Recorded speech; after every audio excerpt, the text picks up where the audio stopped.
Hello and welcome everyone to Clicks and Classics Night Call. We're back in our taxi and we have no time to waste since we still have to catch a killer. So let's pick up our next customer. See what's happening next to us and with us. Miriam Bardot. Next passenger has that overtired look worn by so many young Parisians. She collapses into the back seat and mumbles an address on the other side of the city. Start driving. You discreetly watch her in the rearview mirror. Her face looks familiar. Maybe she's famous, maybe you've driven her before. After a few minutes you decide she must be a babysitter, young, not necessarily wealthy, an expression of utter boredom on her face. You often pick up this kind, especially in nice neighborhoods. You sense your passenger wants to talk about the killer. It's simple, since the first murder, everyone thinks they know something. Everyone thinks they saw something. And this passenger is no exception.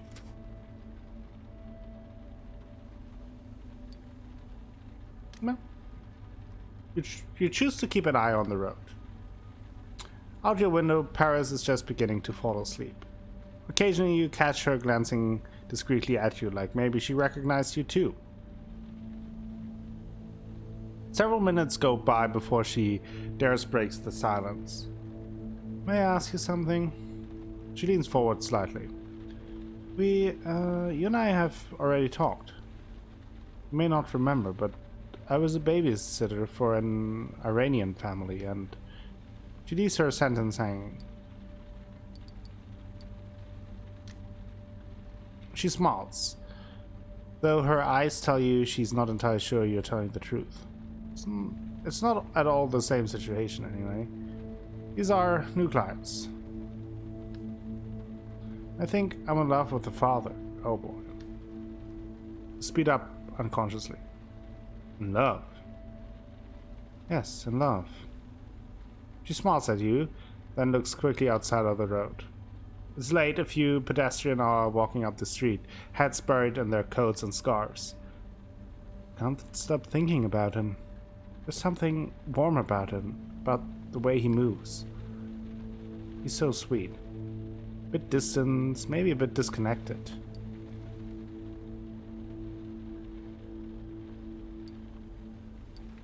And do you think you have a chance? Shakes her head. No, not the slightest. He loves his wife. It's obvious he loves her. I can see the love in his eyes when he looks at her. Same with his son. No chance whatsoever. He snickers. Not really my style to fall in love so easily. Actually, that never happens to me. I've had a few boyfriends, one girlfriend, nothing serious, no real attachment. This... She opens her eyes wide. She speaks to herself more than to you. Her fingers slide over the window as she leaves a message you can't see from the front seat. That's why I left him a message tonight. Message? Yes, a letter. I slipped into his coat pocket. Her eyes start to wander again. She's elsewhere. He used to play rugby. He's got an amazing build. He's got a bit of a belly now and it pulls on his short shirt buttons. Her eyes twinkle. I love it. It makes me melt. When I close my eyes, I picture him. Stops as if she'd only just recognized she wasn't alone in a taxi. What are you hoping will happen? She stops talking, but her mouth stays open. I don't really know. I hope he'll tell me how he feels. That he'll turn me down. That things will be clear. I can't take this anymore. I'm worn out, tired, seeing him all the time without being able to touch him. There's one question you're dying to ask. Has he come on to you? He smiles. No. It's like I don't even exist. His wife takes care of everything. She calls me, pays me, orders the cab. He's lovely, adorable actually. And the little kid is an angel, always smiling, always in a good mood. She needs a moment to complete the sentence. He barely says hello. It's like I don't even exist. She looks away. You've almost reached your destination. Silence fills the cab. The young lady leans forward suddenly, like she's surprised to find herself at the end of the street near her building. I should be ashamed, shouldn't I? Her eyes are filled with tears. She's shaking a bit. You hear from the tone of her voice that she's panicking.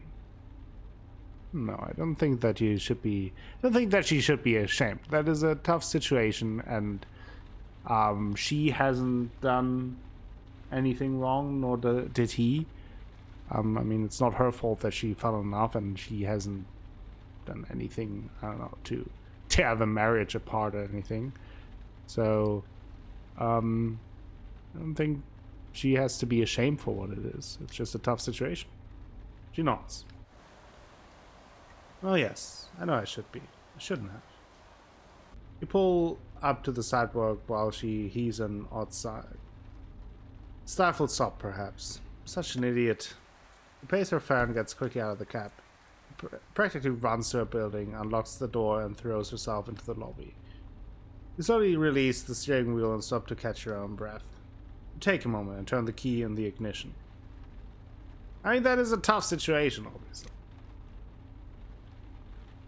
Something that, while I understand her feeling ashamed, I don't necessarily think that she has to. So, let's pick up this silver fox around the corner. We need some more hints and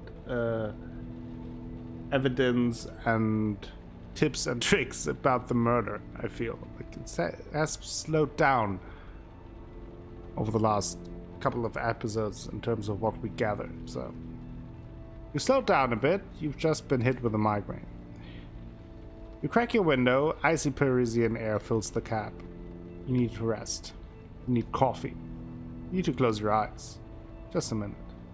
Just one tiny minute. You don't need to sleep. Raise your head and see yourself in the back seat. Your gut clenches. No, it's more like someone is pulling your guts out. Yeah, I look like shit. And no. No surprise considering all the crap I eat, right? He smirks. Maybe it's just a smile. Can't quite tell. I've just got one thing to say. Won't take long. Be able to get back to defending the weak and poor right after. Maybe cleaning up your reputation. That pretty face of yours. Not gonna get the job done. Close your eyes, hoping this mirage will vanish. Probably won't be able to help that whore. Maybe you'll finally realize he's just using you. You squeeze your eyes shut and see colorful shapes appear, dance around, disappear. That's your problem. You always want to help people, but no one ever wants to help you. There's no reciprocity. It's all one way, and that bitch is just like all the others. Get on my cap. He shrugs. You're a piece of shit and you know it. Making deals with traitors, sucking dick so I accidentally click the dialogue away. Man, you're the victim here. Be a victim. Use victimhood to your advantage. Doesn't happen every day. That other time you weren't the victim. He flashes his teeth in the rearview mirror. Killing your own brother? Oh, that's something. He bugs his eyes out, mocking surprise or horror. Pretty hardcore. There you go. Like when you get angry. Shows you got something in your shorts. Suddenly feel nauseous. Let me tell you what your problem is. Thought you actually had a chance in life. Your gut is burning, like its contents are ready to spew all over the windshield. Like your good grades in school, your faggoty little books, as if the 3 months you spent in college might actually change anything. But you're nothing. According to the people of this country, you don't count. Throw up a little in your mouth. A bowel stings your throat. According to the people you protect and drive all over Panam, you don't count. You double over the steering wheel, your stomach hurts, but nothing coming up. You glance behind and realize you're alone in the cab. It's just you. You wipe the sweat from your forehead and start driving again. The smell of the motor reassures you, calms you down. well, great. That was that. Guess we go here now. Ultra skaters.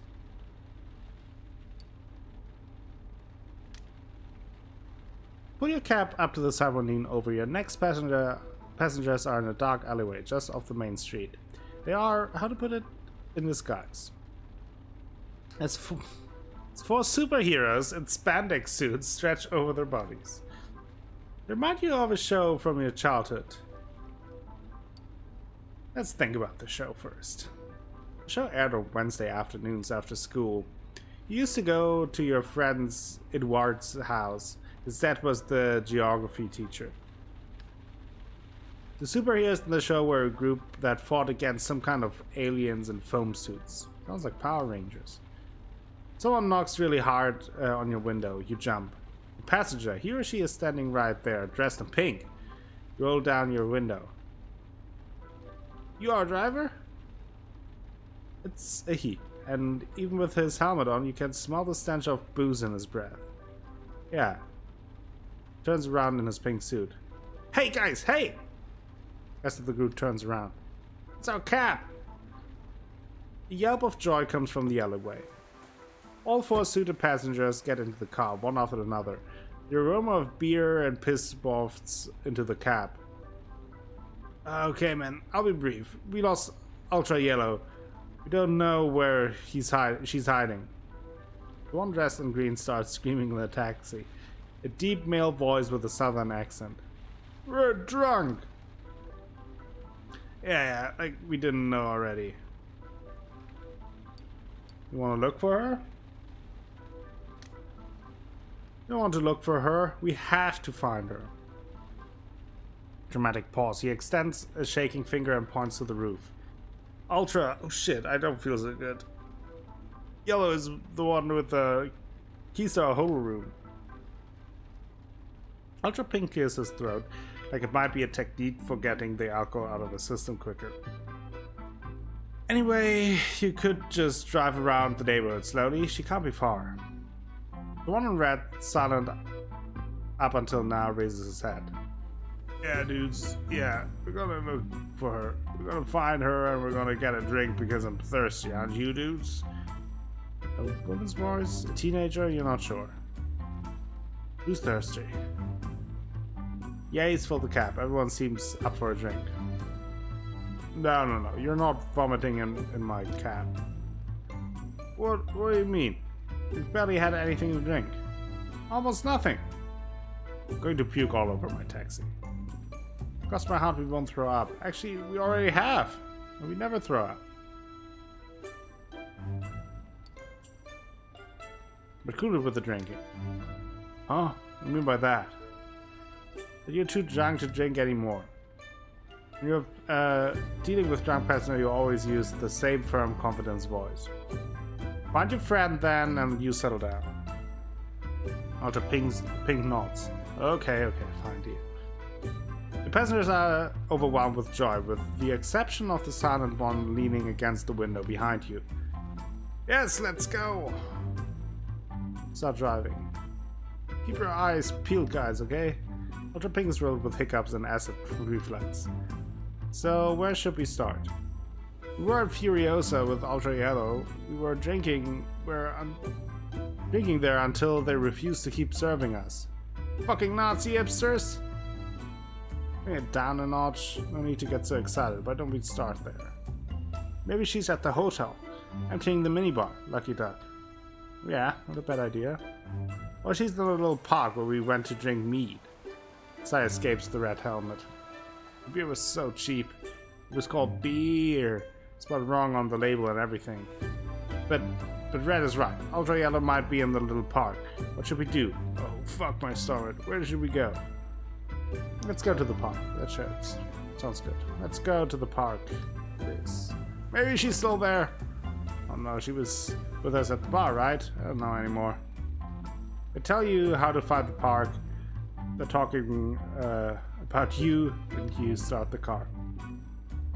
And back they spark up a conversation catering on the following theme: which country has the best price amount of alcohol ratio? You quickly tune them out. Let out a sigh and shake your head, hoping you'll be done with them soon. Pink and red vote for Bulgaria. Green shouts that the only right answer is Croatia. As for blue, he hasn't said a word all evening. You're starting to worry. Didn't even know that there was a blue one. The park finally comes into sight and silence fills the cap. I don't see anyone in this park. You sure it's this one? Yeah, I recognize it. That's where I yacked up my insides. Yet you're still totally drunk, dude. I'm not that drunk. I'll prove it. I can remember my credit card number. 4434. Let's do nothing. 0286. Hey, shut up. Silence is in the cap. Does anyone have a fucking idea? Clear your throat. You could try the hotel. Yeah, the hotel. She might already have crashed. Maybe she hooked up with someone. Shit, yeah. Okay, let's go. You start driving. A mild migraine taking over your head. You start driving to the address the pink guy gave you. Behind you, the discussion is getting out of hand. Pink and red think they never should have eaten at the sushi restaurant. Green is screaming at that yellow is totally nuts anyway. As for blue, he still hasn't said anything. You watch him in the rearview mirror. If you go by the way his head is lolling, he's starting to fall asleep. A few minutes later, you pull up in front of the hotel. It's the kind of place that tries really hard to appear classy. The flowers on the entryway are clearly artificial. Okay, so what's the plan? Going to ask if there's, and then we make it up as we go along, like we've been doing all night. The pink guy gets out of the taxi, leaving you alone with the other three. For a long while you remain silent, a welcome change from Green's screaming. The door suddenly opens, making everyone jump, except Ultra Blue, of course. I haven't seen anyone, she's not there. Never find her. Keep cool. You have looked anywhere yet. Right. What was the name of the bar where you left, Ultra Yellow? Furiosa, yes. That's it, the Furiosa. You smile. I'm sure that's where she is. Yeah, the bar, good idea. Yay, maybe we could get a nice cold one while we're at it. No, we're going to look for Yellow. Plus, they don't want us in there anymore. I need to remind you of the scene you made. It all whispers the address of the bar. It's not far. You start the car and can't help but smile. But wait, guys. Wait, just one tiny second. Anyone check the trunk of the cab? Red and pink sighs. Oh, come on. How can you be more drunk than I am? Did you pop some pills in the toilet again? No, man, no! They go on to discuss their darkest memories of boozing past. As for Blue, not a peep. You're starting to get worried. Hey, say, your friend there, is he okay? Discussion on the back of the cab comes to a halt. Who? Ultra Blue? Yeah, don't worry. He's a silent drunk. Yeah, what he said. Actually, it's the only way to get him to shut up. I was getting worried. You shouldn't. We're adults. We're responsible. Well, more or less responsible. His deep voice disintegrates into a low grumble. But anyway, he's just fine. Aren't you, Ultra Blue? No answer from the concerned party. And what's with the costumes? There aren't costumes. We're Ultra Warriors from the planet, from outer space. Yeah, stop your yelling for a second. They are for a bachelor party. Ultra Green here's our cherished friend. Won't be a virgin for much longer. Peals of laughter come from the back seat. Well, let's join in. 5 seconds later, silence fills the cab. And back, they're all looking out the window, just in case. There's an odd feeling in the air, like the last day of summer camp, with booze. You finally get to the bar and park where you can. Despite the time, the bar is still full and patrons are scattered across the sidewalk. Hey, look over there! What do you see? Well, it's Ultra Yellow, isn't it? They all lean over, except Blue, to try and make out the shape in the darkness. What are you talking about? Yes! Haha, that must really blow your mind, huh? On the first try. Too bad. We've been wandering around for an hour. We're all thirsty. Stop your psh. Pink guy starts fumbling in his spandex pants. We're going to take care of her. I think she needs us. Need any help? No. Got the impression he's suddenly in a hurry. Thanks for your help, man. We'll take it from here. Yeah, thanks for your help, man. Stop screaming, for fuck's sake. Your taxi was like an angel that fell out of the sky into the barrel of beer. Come on, get out. Everyone's had enough of your stinky breath. Get out of the car, one after another. Once on the sidewalk, they walk over to their friend and surround her. You focus your attention on your taxi for a while and collect your thoughts. The one guy who was screaming, his vulgar friend. Your head is pounding, you're shaken up. It's rare that your passengers get under your skin that much. Just as you're leaving the bar behind, you smell something weird. You turn around. Blue left a stain on the back seat. It's not really pee, nor is it vomit. It's indescribable. You glance outside. Your passengers are no longer in front of the bar. Maybe they went inside to get a drink? You open the window and start driving. With a bit of luck, it'll dry before you pick up a new passenger. Make a mental note to clean your taxi before the end of the shift. Ugh! Yikes. Yikes.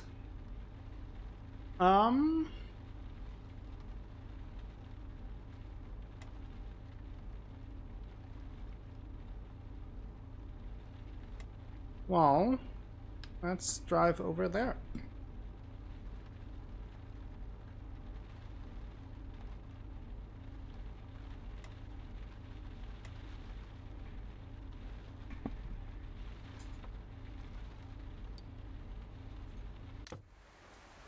The passenger who enters the cab is regular. Her name is Ade. She's a psychic who occasionally goes home by cab. She slips into the back seat, her earrings jingle softly. She smiles and gives you her address. You start the engine. Ade lets out a deep sigh. You look at her in the rearview mirror. Everything okay, Ade? She nods.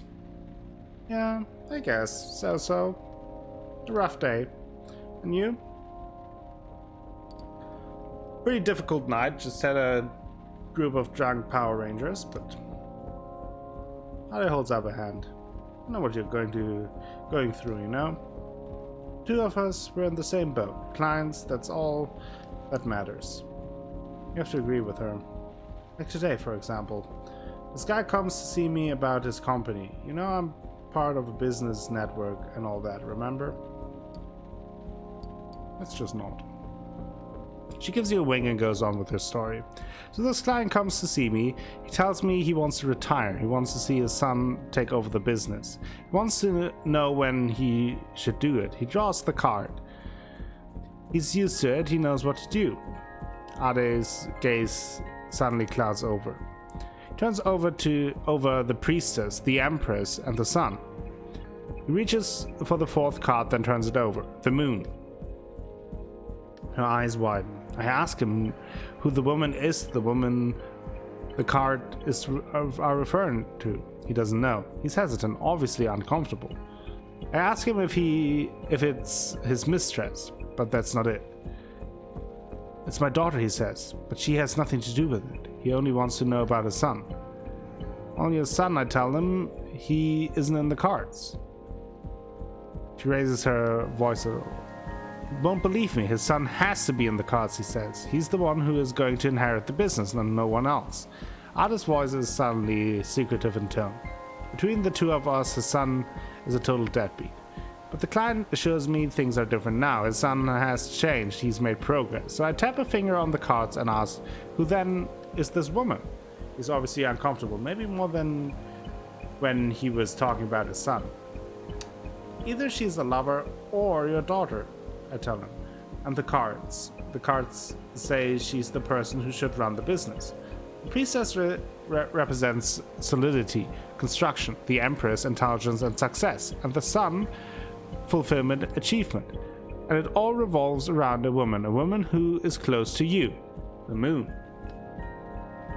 But suddenly my clients stop believing the cards. She gives a short laugh. It's impossible, he says. His daughter is not cut out for the work, for all the responsibilities. She's younger, he says. She's smart and she went to a good school in England and all, but the pressure would be too much for her. Why wouldn't she be able to handle it? She sounds perfect. This seems like a very antiquated way of thinking. You know, guys today, they're all mixed up. They still think women are trophies, that they can be left at home on the shelf to collect dust. I'm not an intellectual or anything, but men today are getting dumber and dumber. So the client, he keeps insisting he's right. I mean, she has to know a lot about dumb people in her line of work. Do you think the cards tell the truth or not, I ask. He's reluctant to answer. He doesn't want to say yes, you see, but he can't help it. The cards say your daughter should take over the company. You didn't draw a single masculine card. There's no connection whatsoever with your son. Ade sighs. Ralph isn't far now.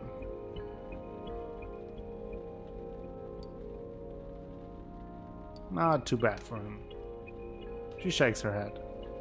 You know what's really sad is that my client, he's never going to give his daughter a chance. And his son, he's going to screw it all up. Her eyes are suddenly glazed. I mean, honestly, maybe it's good for the daughter that she isn't inheriting the company, because if that company was built by a guy who makes incredibly important decisions based on tarot cards, maybe the business isn't great, and probably the daughter will do better without it. The lights are all off, but the glow of the TV flickers over the living room wall. The sound of Ade's voice hangs in the air. Take my son, for example. I know he's not a genius or anything, but he's a good kid. I taught him to respect people and to trust his heart. I love him, but I know his limits. She sighs. Anyhow, I'm going to go in and yell at him and put him to bed. She pays her fare. But you're going to do great things, I can feel it. She gives you a smile, gets out of the cab, then walks over to her house. You start the cab when she closes the door. The delicate scent of Ade's perfume lingers in the air. Better than the whatever stain that we got before. So that's a plus.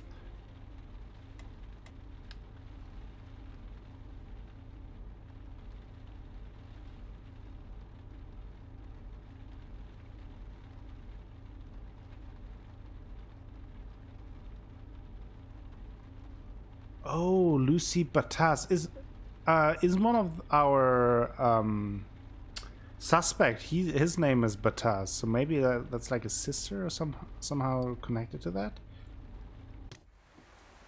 The two women getting in the cab give you their address. They say nothing as you start the car. A faint scent of alcohol hangs in the air. They've been drinking. After a moment of silence, the younger of the two breaks the silence. So, what do you think? About him? Wells, of course him, not the bar. Well, I'm not sure. A strange sound escapes her. She sighs. He seems pretty dumb. Dumb? How so? You know, dumb as a doornail. All but staring at himself in the mirror over the bar when he went to get drinks. But does that matter? No, not really. He's got a good body, good looks, lots of energy. He's got a sort of animal vibe, like a panther. We like that style. You really like that style? Passengers exchange a look. The older of the two gives her friend a smile. Not exactly what I mean. They reach for each other's hand in the back of the car. The gesture is full of tenderness. A moment's silence. The older woman clears her throat. What about you? What did you think of him? The young woman gives herself a minute to think. I don't know. He was heavy. Too sure of himself. And he spends too much time at the gym. Did you get that bit about... Yeah, police. That innuendo sexual performance. A short mocking laugh escapes her. He was pretty heavy-handed with all his expertise in yoga and orgasms. So I wonder if they are maybe a couple and are looking for, like, what's it called? Like is it a surrogate father? You know what I mean. They are trying to find a father to have a child together or something like that. True though, strong pelvic floor muscles can't hurt. Well, anyhow, it was all peachy. You should write a book, the perfect gift for your ex-husband. They burst out laughing. When the laughter dies down, the younger of the two resumes talking in a more serious tone. Anyhow, like I was saying, she looks at her friend intently. It's really that important? I mean, we're looking for a donor. I see. A donor. I mean, that's fair enough. Not a father, not a lover, not a guardian or a godfather. Nothing but a donor. Yeah, just a donor. She casts a glance in your direction, conscious. All of a sudden, they aren't alone in the cab. She goes on, lowering her voice. Yes, but still... If he had been a date, I think I would have been out of there in 5 minutes flat. I do yoga, I meditate 6 hours a day, I went to Tibet to learn the ancient art of... And serfdom did exist in Tibet before the 1950s. I checked on Wikipedia. I thought Buddhists were supposed to be curious and open-minded. It was like some old conservative dude in the body of a young Brad Pitt. Pause again. But like you were saying, does all that really matter? Friend nods. The two younger women are lost in their respective thoughts. You know, I'm not against that kind of stuff or anything. It's up to him if he wants to be a drag with all that yoga and meditation bullshit. I don't have a problem with that. He gives her girlfriend a reassuring look. Anyhow, there's no way any of that is going to be passed on to our daughter. Or son. Her friend flashes a big smile. But it's going to be a girl. I can feel it. In yoga, it's not genetic. Oh, I'm not sure about that. We'll have to ask Dr. Vidal. Yes, I bet he'd really love that.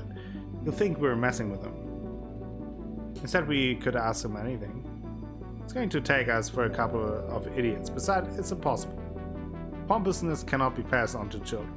The young woman doesn't seem convinced and makes an exaggerated pout. So you're saying an ear for music, yes, that's passed on, but pretentiousness isn't? Exactly. Okay, so if you don't want to believe me, she leans towards you all of a sudden. Sorry to bother you, but did you hear what we were talking about? Yep. No need to feel embarrassed or anything. We were talking out loud after. Exactly. Like, you chose this place to talk. I'm just sitting here. It's not my fault that I hear things. Her friend lets out a sigh. Come on, leave him alone. I was just asking. Well, right, so my wife and I are meeting potential donors in order to conceive a baby. Her partner rolls to her eyes. We were wondering if you thought pretentiousness could be passed on to children. Genetically. Give her a look in the rearview mirror and take a moment to answer. The question is so utterly absurd. Leave him alone, Emily. He's a taxi driver, not a geneticist. Don't get all worked up about it. I'm just asking his opinion. I don't think it's possible. The passenger flops back onto her car seat. So the answer is no, is it? You're no fun. Seriously, we should have taken another cab, driven by a genetics expert. She bursts out laughing. The younger passenger leans forward towards you. Sorry, my partner doesn't mean anything by all that. We've had a bit to drink, and it's the first time for us tonight. We're meeting donors. Pull up to your client's address and cut the engine. I'm understanding. No issue at all. No problem. The passenger seems relieved. I'm a cab driver. I'm used to all kinds of funny stuff. I can imagine. Have you been driving a cab for long? You avoid her eye. You could say that. The passenger pays for her ride. She lets out a sudden guffaw. Can't help adding, thanks for answering. Come on, Emily, that's enough. As her friend tugs on her arm, Emily starts to mumble to herself. Definitely think we should ask the doctor, just in case. We need a second opinion. Wait until the two women have entered the building, then start the car. Ooh, we got a big tip though. Look at that. They were throwing money at us. I love the two. If I see them again, we will pick them up gladly and with a smile on our face. But I think this is a good time to take a short break. Again, let me know if any of the clients stuck out to you, not just today, but overall. Always love to hear your opinions. It feels like we're not making much progress in terms of our overall case over the last few days, but maybe that will change with the next episode. If this episode was to your liking, maybe give the video a like. Also consider subscribing to the channel. Share the video with friends, family, and the people on the internet. That all helps me out a whole bunch and will bring you more content in the future. I will be back with more Clicks and Classics Night Call tomorrow. Until then, have a great time.